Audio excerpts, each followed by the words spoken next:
ഏത് പ്രായക്കാർക്കും വരുന്ന വളരെ ഇറിറ്റേറ്റിംഗ് ആയിട്ടുള്ള ഒരു രോഗമാണ് ഫംഗൽ ഇൻഫെക്ഷൻ. കുറേ മെസ്സേജസ് എനിക്ക് ഫംഗൽ ഇൻഫെക്ഷൻസിനെ കുറിച്ച് വരലുണ്ട്. അതായത് എന്തുകൊണ്ടാണ് വരുന്നത്, എങ്ങനെ മാറ്റിയെടുക്കാം, എന്തൊക്കെ ചെയ്താലും മാറും, എന്തൊക്കെ നമ്മൾ ശ്രദ്ധിക്കണം എന്ന് തുടങ്ങിയ പല മെസ്സേജസുകൾ നിരന്തരമായിട്ട് വരുന്നുണ്ട്. അപ്പം ഞാൻ വിചാരിച്ചു എന്നാൽ പിന്നെ അതൊരു ലോങ് വീഡിയോ ആയിട്ട് ചെയ്യാം. അപ്പോൾ ഈ ഫംഗൽ ഇൻഫെക്ഷൻ എന്ന് പറയുമ്പം നമുക്കത് പല കാരണങ്ങൾ കൊണ്ട് വരാം. നമ്മൾ നോട്ടീസ് ചെയ്തിട്ടുണ്ടാവും, കുട്ടികളിലാണെങ്കിലും ടീനേജ് പ്രായക്കാരിലാണെങ്കിലും ഹോസ്റ്റലേഴ്സിലാണെങ്കിലും സ്ത്രീകളിലാണെങ്കിലും പുരുഷന്മാരിലൊക്കെ ആണെങ്കിലും ശരീരത്തിൻ്റെ പ്രൈവറ്റ് പാർട്ടിൽ, കഴുത്തിൽ, അതുപോലെ കഷത്തിൽ, നഖത്തിൽ ഒക്കെ ഫംഗൽ ഇൻഫെക്ഷൻ കോമൺ ആയിട്ട് കണ്ടുവരലുണ്ട്. എന്തുകൊണ്ടാണ് ഇങ്ങനെ വരുന്നത്? ഫംഗൽ ഇൻഫെക്ഷൻ ഉണ്ടാവാനുള്ള കാരണങ്ങൾ എന്തൊക്കെയാണ്? ഒന്നാമത്തെ കാരണം നമുക്ക് പ്രതിരോധ ശേഷി കുറയുന്നതാണ്. ഇമ്മ്യൂണിറ്റി കുറയുന്നതിനനുസരിച്ച് ഈ ഫംഗൽ ഇൻഫെക്ഷൻ വരാനുള്ള ചാൻസ് വളരെ കൂടുതലാണ്. അതുപോലെ തന്നെ രണ്ടാമത്തെ കാരണം നമ്മൾ ഈ ഫംഗസുമായിട്ട് ശരീരം കോണ്ടാക്റ്റിൽ വന്നു കഴിഞ്ഞാൽ നമുക്ക് ഫംഗൽ ഇൻഫെക്ഷൻ വരാം. അതുപോലെ നമ്മൾ മറ്റുള്ളവരുടെ വസ്ത്രങ്ങൾ മാറി ഉപയോഗിച്ച് കഴിഞ്ഞാൽ ഓൾറെഡി ഫംഗൽ ഇൻഫെക്ഷൻ ഉള്ള ഒരാളുടെ ഡ്രസ്സോ അല്ലെങ്കിൽ അവർ ഉപയോഗിക്കുന്ന വസ്തുക്കളോ ഒക്കെ നമ്മൾ ഉപയോഗിച്ച് കഴിഞ്ഞാലും നമുക്ക് ഈ ഫംഗൽ ഇൻഫെക്ഷൻ വരാം.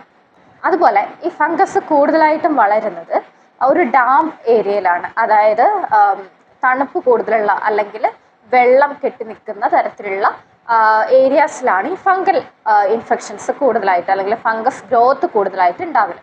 നമുക്ക് സ്വെറ്റിങ് വളരെ കൂടുതലാണ്. കഷത്തിൽ അല്ലെങ്കിൽ നമ്മുടെ തുടയിടുക്കിൽ, ബ്രസ്റ്റിൻ്റെ അടിയിലൊക്കെ സ്വെറ്റിങ് വളരെ കൂടുതലാണ് എങ്കിൽ അതുമൂലവും നിങ്ങൾക്ക് ഫംഗൽ ഇൻഫെക്ഷൻ വരാം. പിന്നെ നിങ്ങൾ ഉപയോഗിക്കുന്ന ക്ലോത്ത്സ്, നമ്മൾ പോളിസ്റ്റർ ആയിട്ടുള്ള വസ്ത്രങ്ങളാണ് ഉപയോഗിക്കുന്നത്, അല്ലെങ്കിൽ വിയർപ്പ് തങ്ങി നിൽക്കുന്ന തരത്തിലുള്ള ഡ്രസ്സുകളാണ് കൂടുതലായിട്ട് ഉപയോഗിക്കുന്നതെങ്കിൽ ഇതും ഫംഗൽ ഇൻഫെക്ഷന് കാരണമാവുന്നുണ്ട്. ഇനി ചില രോഗങ്ങൾ മൂലം ഫംഗൽ ഇൻഫെക്ഷൻ വരാം. അതായത് നിങ്ങൾക്ക് ഒബേസിറ്റി ഉണ്ട്, അമിതവണ്ണം ഉണ്ട് എങ്കിൽ ഫംഗൽ ഇൻഫെക്ഷൻ വരാം. പ്രീ ഡയബറ്റിക് ആണ് നിങ്ങൾ, അല്ലെങ്കിൽ ഒരു ഡയബറ്റിക് പേഷ്യൻ്റ് ആണ് എങ്കിലും നിങ്ങൾക്ക് ഫംഗൽ ഇൻഫെക്ഷൻ വരാനുള്ള ചാൻസ് കൂടുതലാണ്. അപ്പം ഇതൊക്കെയാണ് കോമൺ ആയിട്ടുള്ള റീസൺസ് എന്ന് പറയാം. ഇനി എങ്ങനെയാണ് ഇത് വരുന്നത്, അല്ലെങ്കിൽ എന്തൊക്കെ കാര്യങ്ങൾ നമ്മൾ ശ്രദ്ധിക്കണം? ഫംഗൽ ഇൻഫെക്ഷൻ വന്നു കഴിഞ്ഞാൽ നമുക്കറിയാം ഭയങ്കരമായിട്ടുള്ള ചൊറിച്ചിലായിരിക്കും. ചിലവർക്ക് ചൊറിഞ്ഞു കഴിഞ്ഞു കഴിഞ്ഞാൽ കുറച്ച് ആശ്വാസം കിട്ടുന്ന പോലെ തോന്നും. പക്ഷേ ഇതിന് രണ്ട് കാര്യങ്ങളുണ്ട്. ഒന്നാമതായിട്ട് നമ്മൾ ഫംഗൽ ഇൻഫെക്ഷൻ വന്ന സ്ഥലത്ത് ചൊറിയുമ്പം നമ്മുടെ സ്കിന്നിൻ്റെ സ്വാഭാവികമായിട്ടുള്ള ഒരു ടോൺ നഷ്ടപ്പെടുകയും നമ്മുടെ സ്കിന്ന് അത് ഡാമേജ് ആക്കുകയും ഫംഗൽ ഇൻഫെക്ഷൻ സ്കിന്നിൻ്റെ മറ്റു ലെയറിലോട്ട് കൂടുതൽ ഇറങ്ങാൻ വേണ്ടിയിട്ട് ഇത് കാരണമാവുകയും ചെയ്യുന്നുണ്ട്. അപ്പോൾ നമ്മുടെ സ്കിന്നിൻ്റെ ഏറ്റവും ഔട്ടർ ലെയർ, പുറത്തെ തൊലി ഡാമേജ് ആയി കഴിഞ്ഞാൽ ഈ ഫംഗസ് ഗ്രോത്ത് കൂടുതലാവാൻ വേണ്ടിയിട്ട് ഇത് കാരണമാവും. കാരണം ഫംഗസ് ഉള്ളിലോട്ട് ഇറങ്ങി ഉള്ളിലെ കോശങ്ങളിൽ നിന്ന് അതുങ്ങൾക്ക് വേണ്ടിയിട്ടുള്ള ആവശ്യമായിട്ടുള്ള പോഷകങ്ങളൊക്കെ വലിച്ചെടുക്കുകയും അത് കൂടുതൽ ഗ്രോത്ത് ഉണ്ടാവാൻ വേണ്ടിയിട്ട് കാരണമാവുകയും ചെയ്യുന്നുണ്ട്. രണ്ടാമത്തെ കാര്യം, നമ്മൾ എവിടെയാണോ ഫംഗൽ ഇൻഫെക്ഷൻ ഉള്ളത് അവിടെ ചൊറിഞ്ഞ അതേ കൈ കൊണ്ട് നമ്മൾ ശരീരത്തെ മറ്റ് ഭാഗങ്ങളിൽ ചൊറിയോ തൊടുവോ അല്ലെങ്കിൽ മറ്റുള്ള ആൾക്കാരെ തൊടുവോ ഒക്കെ ചെയ്ത് കഴിഞ്ഞാൽ ഫംഗൽ ഇൻഫെക്ഷൻ ആ ഏരിയയിലോട്ട് സ്പ്രെഡ് ആവാൻ വേണ്ടിയിട്ട് ഇത് കാരണമാവും. അതുപോലെ നമ്മൾ ഫംഗൽ ഇൻഫെക്ഷൻ വന്നാൽ ചെയ്യുന്നൊരു കാര്യമാണ് സോപ്പ്, ആൻറ്റി ബാക്ടീരിയൽ സോപ്പോ ആൻറ്റി ഫംഗൽ സോപ്പോ അല്ലെങ്കിൽ pH കൂടുതലുള്ള സോപ്പുകളോ ബ്ലീച്ചിങ് കൂടുതലുള്ള സോപ്പുകളൊക്കെ ഉപയോഗിച്ചിട്ട് ആ ഭാഗം നന്നായിട്ട് കഴുകുക എന്നുള്ളത്.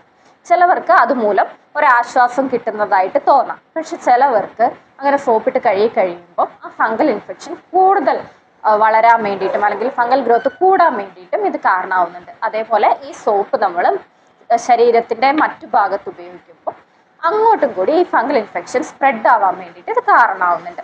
അപ്പോൾ ശരിക്കും പറഞ്ഞു കഴിഞ്ഞാൽ പിന്നെ ഈ ഫംഗൽ ഇൻഫെക്ഷൻ വന്നു കഴിഞ്ഞാൽ നമ്മൾ എന്ത് ചെയ്യണം?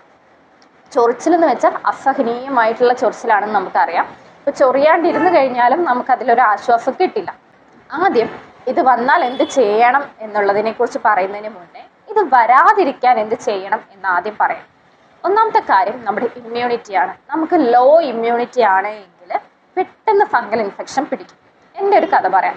ഞാൻ ഹോസ്റ്റലിൽ പഠിക്കുന്ന സമയത്ത് എനിക്ക് അരയ്ക്ക് ചുറ്റും ഫംഗൽ ഇൻഫെക്ഷൻ വന്നിട്ടുണ്ടായിരുന്നു.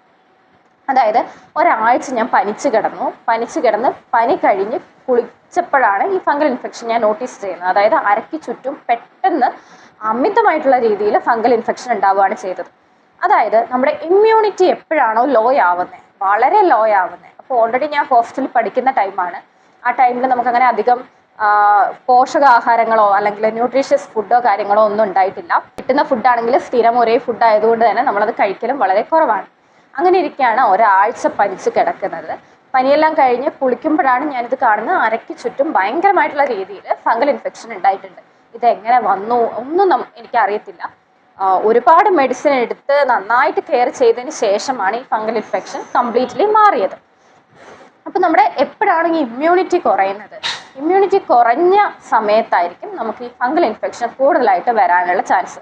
നിങ്ങൾ നോക്കിക്കഴിഞ്ഞാൽ അറിയാം, പെട്ടെന്ന് ഫംഗൽ ഇൻഫെക്ഷൻ ഒക്കെ പിടിക്കുന്നവർക്ക് ചിലപ്പോൾ അതിന് മുന്നേ എന്തെങ്കിലും തരത്തിലുള്ള രോഗങ്ങൾ, ചിലപ്പോൾ വെറും പനിയായിരിക്കാം, അല്ലെങ്കിൽ എന്തെങ്കിലും തരത്തിലുള്ള ഇൻഫെക്ഷൻസ് ഒക്കെ വന്ന് മരുന്നെല്ലാം കഴിച്ചു കഴിഞ്ഞതിന് ശേഷമായിരിക്കും നമ്മൾ ഈ ഫംഗൽ ഇൻഫെക്ഷൻ നോട്ടീസ് ചെയ്തിട്ടുണ്ടാവുക. അപ്പോൾ നമ്മുടെ ഇമ്മ്യൂണിറ്റി കുറവാണെന്ന് നമുക്ക് തോന്നുന്നുണ്ട് എങ്കിൽ എന്ത് ചെയ്യാം? ഇമ്മ്യൂണിറ്റി നോർമലാക്കാൻ വേണ്ടിയിട്ടുള്ള കാര്യങ്ങൾ ചെയ്യാം. ഏറ്റവും നല്ലത് രാവിലെ ഒരു ഗ്ലാസ് ചൂടുവെള്ളത്തിൽ ഒരു നുള്ളു മഞ്ഞൾപ്പൊടി ഇട്ടിട്ട് ദിവസവും കഴിക്കാൻ വേണ്ടി ശ്രദ്ധിക്കാം. മഞ്ഞൾപ്പൊടിയിൽ antifungal, antibacterial properties ഉണ്ട്. അത് എപ്പോഴും ഞാൻ പറയുന്ന കാര്യമാണ്. കൂടാണ്ട് ധാരാളം ആൻറ്റി ഓക്സിഡൻസ് അടങ്ങിയിട്ടുണ്ട്. അപ്പോൾ ഇതെല്ലാം നമ്മുടെ സ്കിൻ ഹെൽത്തിന് ഒരുപാട് നല്ലതാണ്. ഫംഗൽ ഇൻഫെക്ഷൻ മാറാൻ വേണ്ടിയിട്ടും ബാക്ടീരിയൽ ഇൻഫെക്ഷൻസ് മാറാൻ വേണ്ടിയിട്ടും ഇത് ഹെൽപ്പ് ചെയ്യും. അടുത്തത് നമ്മൾ ഉപയോഗിക്കുന്ന മെഡിസിൻസ് ആണ്. നമ്മുടെ ഇമ്മ്യൂണിറ്റി കുറയാൻ വേണ്ടിയിട്ട് കാരണമാവുന്ന ചില മെഡിസിൻസ് ഉണ്ട്. തുടർച്ചയായിട്ട് നമ്മൾ ആൻറ്റിബയോട്ടിക്സ് ഉപയോഗിച്ച് കഴിഞ്ഞാൽ, അതുപോലെ സ്റ്റിറോയിഡ്സ് തുടർച്ചയായിട്ട് എടുക്കുന്നുണ്ട് എങ്കിൽ ഇതുമൂലം നമ്മുടെ ഇമ്മ്യൂണിറ്റി കുറയും. അപ്പം ഇങ്ങനെ തുടർച്ചയായിട്ട് നിങ്ങൾ ഏതെങ്കിലും മെഡിസിൻസ് കഴിക്കുന്നുണ്ട് എങ്കിൽ അത് നിർത്താം. കൂടാണ്ട് ഡോക്ടറിൻ്റെ പ്രിസ്ക്രിപ്ഷൻ ഇല്ലാണ്ട് ഒരു മെഡിസിൻസും കണ്ടിന്യൂസ് എടുക്കാണ്ടിരിക്കാം.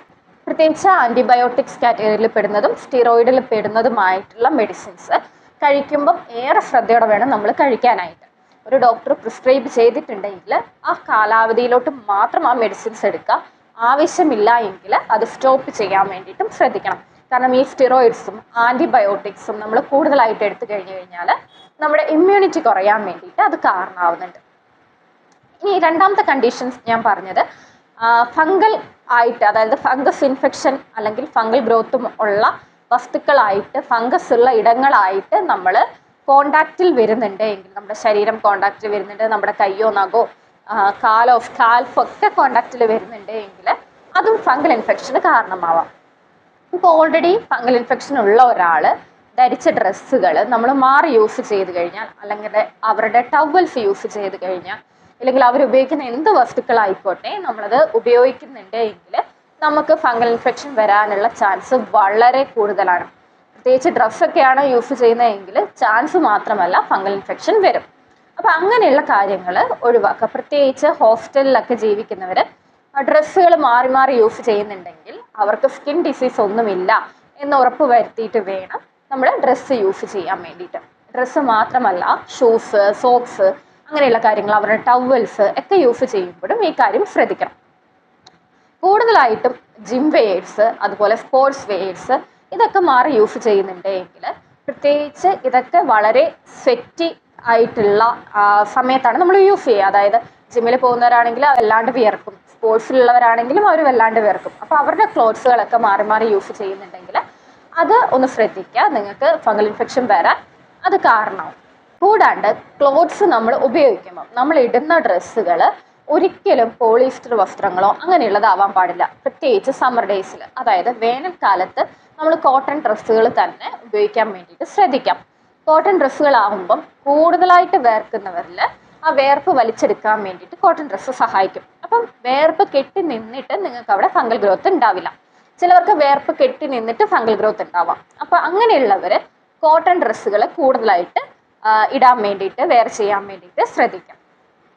ഇനി വേറൊരു കാര്യമാണ്, നമ്മുടെ പ്രത്യേകിച്ചും സ്ത്രീകളിലൊക്കെ എനിക്ക് തോന്നുന്നു ഇന്നർ പാർട്ടിൽ, അതായത് പ്രൈവറ്റ് ഏരിയയിലും യോനി ഭാഗത്ത്, അതുപോലെ ബ്രസ്റ്റിൻ്റെ അടിഭാഗത്ത്, കഷത്തൊക്കെയാണ് കൂടുതലായിട്ടും ഈ ഫംഗൽ ഇൻഫെക്ഷൻ കണ്ടുവരുന്നത്. അതുപോലെ തൊടയിടുക്കിൽ, അരയ്ക്ക് ചുറ്റും ഒക്കെ പുരുഷന്മാരിലും കാണുന്നുണ്ട്. രണ്ടുപേർക്കും ഇത് ഒരേപോലെ ബാധിക്കുന്ന കാര്യമാണ്. അപ്പോൾ എന്ത് ചെയ്യാന്ന് വെച്ച് കഴിഞ്ഞാൽ, നമ്മൾ പ്രൈവറ്റ് പാർട്ടൊക്കെ കഴുകിയതിന് ശേഷം ആ ഭാഗം തുടയ്ക്കാൻ വേണ്ടിയിട്ട് മാത്രം ഒരു തുണി കീപ്പ് ചെയ്യാം. നമ്മൾ ശരീരം തുടയ്ക്കുന്ന തുണി കൊണ്ടോ അല്ലെങ്കിൽ തല തുടയ്ക്കുന്ന തോർത്ത് കൊണ്ടോ ഒരിക്കലും പ്രൈവറ്റ് ഏരിയ തുടയ്ക്കാൻ വേണ്ടിയിട്ട് പാടില്ല. തലയിലാണെങ്കിൽ താരനോ അല്ലെങ്കിൽ സ്കാൽപ്പിൽ വരുന്ന ഫംഗസോ ഒക്കെ ഉണ്ടെങ്കിൽ നമ്മൾ അതേ തോർത്ത് കൊണ്ട് തന്നെ പ്രൈവറ്റ് ഏരിയ തുടച്ചു കഴിഞ്ഞ് കഴിഞ്ഞാൽ അവിടെയും ആ ഫംഗൽ ഗ്രോത്ത് ഉണ്ടാകും. പ്രത്യേകിച്ചും സ്ത്രീകളിൽ പീരീഡ്സിന് ശേഷം ഫംഗൽ ഇൻഫെക്ഷൻ കൂടുതലായിട്ട് കണ്ടുവരലുണ്ട്. അല്ലെങ്കിൽ യോനി ഭാഗത്ത് വജൈനൽ ഏരിയയിൽ ഒരു ചൊറിച്ചിൽ കൂടുതലായിട്ട് കണ്ടുവരലുണ്ട്. അപ്പോൾ എന്ത് ചെയ്യുക, ആ ഭാഗം നല്ല ക്ലീൻ ആക്കി ഡ്രൈ ആക്കി വെക്കാൻ വേണ്ടിയിട്ട് ശ്രദ്ധിക്കാം.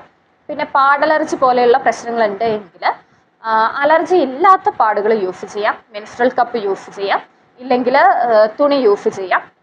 എന്ത് തന്നെ യൂസ് ചെയ്ത് കഴിഞ്ഞാലും നിങ്ങൾ അവിടെ ഡ്രൈ ആക്കി വെക്കാൻ വേണ്ടിയിട്ട് ഏരിയ വളരെ ക്ലീൻ ആക്കി ഹൈജീൻ ആക്കി വെക്കാൻ വേണ്ടിയിട്ട് ശ്രദ്ധിക്കാം.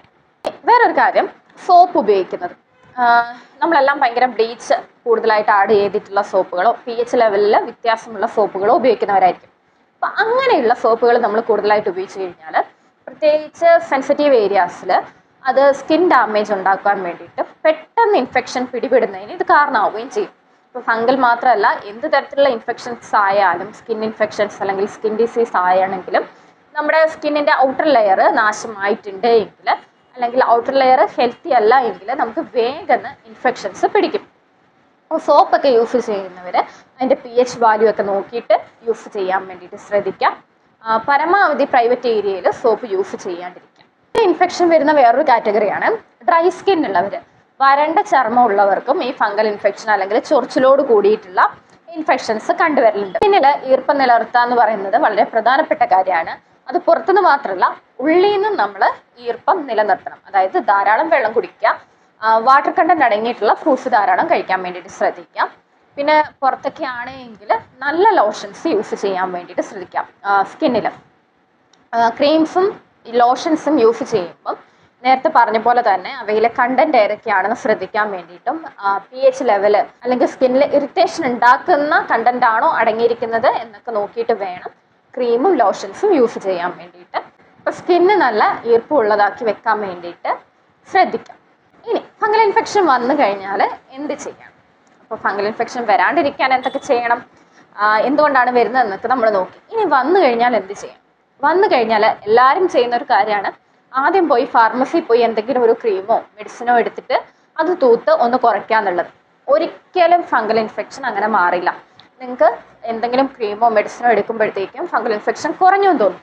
ശരിക്കും പറഞ്ഞു കഴിഞ്ഞാൽ 100-ൽ 10%, 20% മാത്രമേ നിങ്ങൾക്ക് കുറയുന്നുള്ളൂ. അതുകൊണ്ടാണ് അത് റിപ്പീറ്റഡ്ലി വന്നുകൊണ്ടിരിക്കുന്നത്. ഇതിൻ്റെ ഫംഗൽ ഇൻഫെക്ഷൻ വന്നു കഴിഞ്ഞാൽ അത് കംപ്ലീറ്റ്ലി മാറുന്നവരെ മെഡിസിൻ എടുത്ത് മാറ്റാം, എങ്കിൽ മാത്രമേ അത് കംപ്ലീറ്റ്ലി മാറുള്ളൂ. ഹോമിയോപ്പതിയിൽ അതിന് നല്ല ചികിത്സ ലഭ്യമാണ്. നിങ്ങൾ കുറേ കാലമായി ഫംഗൽ ഇൻഫെക്ഷൻ കൊണ്ട് ബുദ്ധിമുട്ടുന്നവരാണ് എങ്കിൽ കണ്ടിന്യൂസ് ആയിട്ട് ഒരു 1-2 മാസം ഹോമിയോ എടുത്തു കഴിഞ്ഞ് കഴിഞ്ഞാൽ നിങ്ങൾക്ക് കംപ്ലീറ്റ്ലി ഫംഗൽ ഇൻഫെക്ഷൻ മാറിക്കിട്ടും. നിങ്ങൾക്കത് റിപ്പീറ്റഡ്ലി വരാണ്ടിരിക്കാൻ വേണ്ടിയിട്ട് ഹോമിയോ മെഡിസിൻസ് നിങ്ങളെ സഹായിക്കും. വേറൊരു സൈഡ് എഫക്റ്റോ കാര്യങ്ങളോ ഒന്നുമില്ല. എടുത്ത് മെഡിസിൻ കണ്ടിന്യൂസ് ആയിട്ട് എടുത്ത് മാറ്റണം എന്ന് മാത്രം. കാരണം ഒരുപാട് പേഷ്യൻസ് എന്തെങ്കിലും ക്രീംസോ അല്ലെങ്കിൽ എന്തെങ്കിലും മെഡിസിനൊക്കെ എടുത്ത് ഒന്ന് കുറയും വീണ്ടും വരും, ഒന്ന് കുറയും വീണ്ടും വരും എന്നുള്ള അവസ്ഥയിൽ നമ്മൾ വരലുണ്ട്. അപ്പോൾ നിങ്ങൾ മെഡിസിൻസ് എടുത്തു കഴിഞ്ഞാൽ എന്താണ് പ്രശ്നം എന്ന് വെച്ച് കഴിഞ്ഞാൽ, പ്രോപ്പറായിട്ടുള്ള മെഡിസിൻസ് അല്ല നിങ്ങൾ എടുക്കുന്നതെങ്കിൽ ശരീരത്ത് വന്നിട്ടുള്ള ഈ ഫംഗസ് അതിനോട് അഡാപ്റ്റ് ആവുകയും ഫംഗൽ ഗ്രോത്ത് കൂടുകയും ചെയ്യും. ഇത് തന്നെ ഒന്ന് നോക്കിയേ, നിങ്ങൾക്ക് ആദ്യം വന്ന ഫംഗൽ ഇൻഫെക്ഷനേക്കാളും കൂടിയ രീതിയിലായിരിക്കും നിങ്ങൾ മെഡിസിൻ എടുത്തു കഴിഞ്ഞിട്ട് വരുന്ന ഫംഗൽ ഇൻഫെക്ഷൻസ്. അതങ്ങനെ തന്നെയാണ്. അതുകൊണ്ട് അങ്ങനെ വരുന്ന പേഷ്യൻസിൽ നമുക്ക് ഹോമിയോ മെഡിസിൻസ് കൊടുക്കുമ്പോൾ കുറഞ്ഞ് കിട്ടാൻ വേണ്ടിയിട്ട് കുറച്ചധികം ടൈം എടുക്കും. അപ്പോൾ എന്ത് ചെയ്യുക, കണ്ടിന്യൂസ് ആയിട്ട് മെഡിസിൻ എടുത്ത് കണ്ടിന്യൂസ് ആയിട്ട് കറക്റ്റായിട്ട് മെഡിസിൻ എടുത്ത് ഫംഗൽ ഇൻഫെക്ഷൻ മാറ്റാൻ വേണ്ടിയിട്ട് ശ്രദ്ധിക്കുക. ഹോമിയോയിൽ നല്ല മെഡിസിൻസ് അവൈലബിൾ ആണ്. ഒരു കാര്യം, നമ്മൾ ചൊറിയും, അസഹനീയമായിട്ടുള്ള ചൊറിച്ചിലാണ്. അപ്പോൾ ചൊറിയുന്നുണ്ടെങ്കിൽ അതേ കൈ കൊണ്ട് ശരീരത്തിൻ്റെ മറ്റു ഭാഗങ്ങളിൽ സ്പർശിക്കാണ്ടിരിക്കാം. ഫുഡെല്ലാം കഴിക്കുന്നതിന് മുന്നേ കൈകൾ നന്നായിട്ട് കഴുകിയിട്ടുണ്ട് എന്ന് ഉറപ്പ് വരുത്തുക. രാവിലെ എണീറ്റതിന് ശേഷം കൈകൾ നന്നായിട്ട് വൃത്തിയാക്കിയതിന് ശേഷമാണ് നമ്മൾ നമ്മുടെ ശരീരത്തിൽ തൊടുന്നതെന്ന് ഉറപ്പ് വരുത്തുക. അപ്പോൾ ചൊറിച്ചിൽ പരമാവധി കുറയ്ക്കാൻ വേണ്ടിയിട്ട് നമുക്ക് വെളിച്ചെണ്ണ ഉപയോഗിക്കാം. വെളിച്ചെണ്ണയിൽ മഞ്ഞപ്പൊടി ചേർത്തിട്ട് ആ ഭാഗത്ത് പുരട്ടി വെക്കുകയാണെങ്കിൽ ചൊറിച്ചിൽ കുറഞ്ഞു കിട്ടാൻ വേണ്ടിയിട്ട് ഇത് സഹായിക്കും.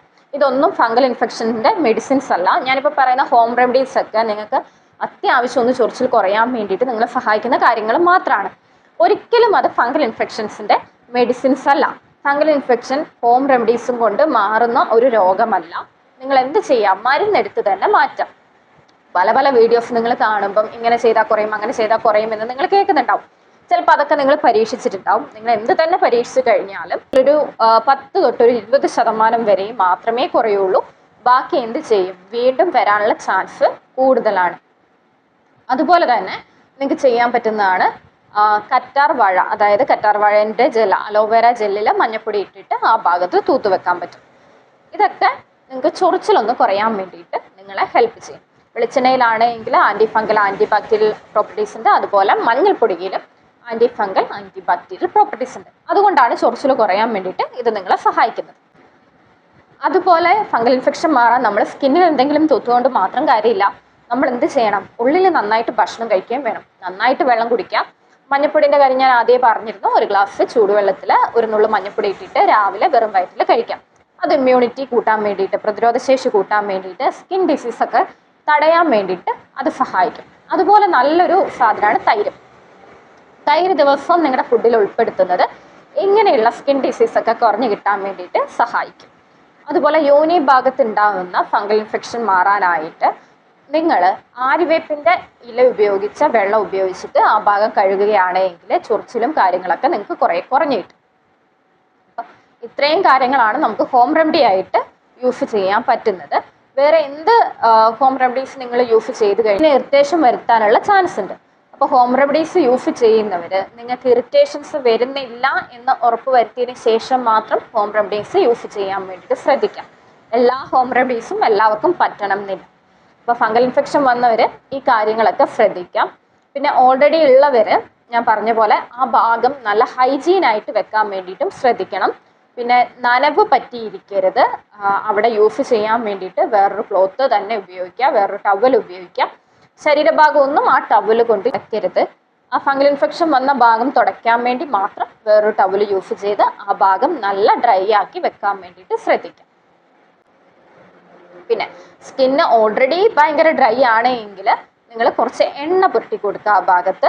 അപ്പോൾ ആ ഡ്രൈനെസ്, ഓവറായിട്ടുള്ള ഡ്രൈനെസ് മാറിക്കിട്ടും. നിങ്ങളുടെ ചൊറിച്ചിൽ കുറയാൻ വേണ്ടിയിട്ടും വെളിച്ചെണ്ണ ഒരുപാട് നല്ലതാണ്. അപ്പോൾ ഈ വീഡിയോയിലൂടെ നിങ്ങളുടെ ഡൗട്ടുകളൊക്കെ ക്ലിയർ ആയി എന്ന് കരുതുന്നു. നമ്മുടെ വീഡിയോ ഇഷ്ടപ്പെട്ടു എങ്കിൽ ലൈക്ക് ചെയ്യാം. എന്നോട് എന്തെങ്കിലും പറയാനോ ചോദിക്കാനോ ഉണ്ടെങ്കിൽ കമൻറ്റ് ചെയ്യാം. ചാനൽ സബ്സ്ക്രൈബ് ചെയ്യുക. എല്ലാവർക്കും ഒന്ന് ഷെയർ ആക്കി കൊടുക്കുക. അപ്പോൾ പുതിയൊരു വീഡിയോ ആയിട്ട് വീണ്ടും കാണാം. അതുവരെ ബൈ.